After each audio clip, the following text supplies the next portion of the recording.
Ayon sa Biblia, maliban po sa Ama, meron pa bang iba pa na tunay na Diyos na lumalang po sa atin?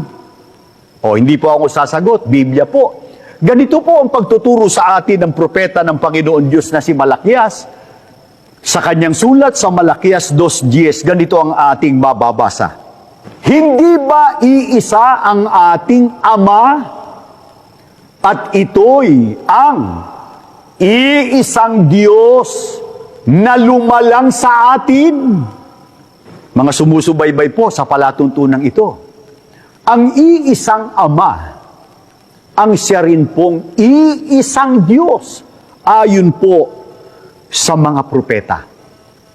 Kaya ano pa po ang katibayan sa Biblia na iisa ang tunay na Diyos na kinikilala ng mga taong tunay na sa Diyos? O ganito naman po ang pahayag sa atin ni Propeta David sa awit po sa 86:10. Ganito ang ating mababasa.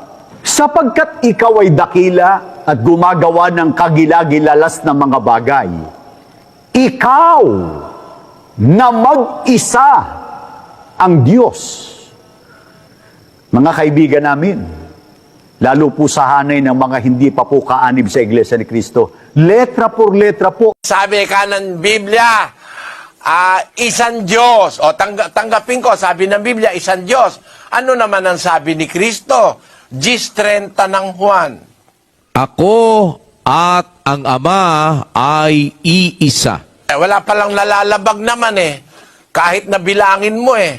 Ako at ang Ama ay iisa. O, walang nalalabag. Sabi mo, iisa lang ang Diyos. Iisa pa rin naman. Kahit silang dalawa, isa pa rin sila eh. Bakit isa? Yung Ama, kapareho ng anak sa pagka-espirito. Yung anak, kapareho ng Ama sa pag-iisip.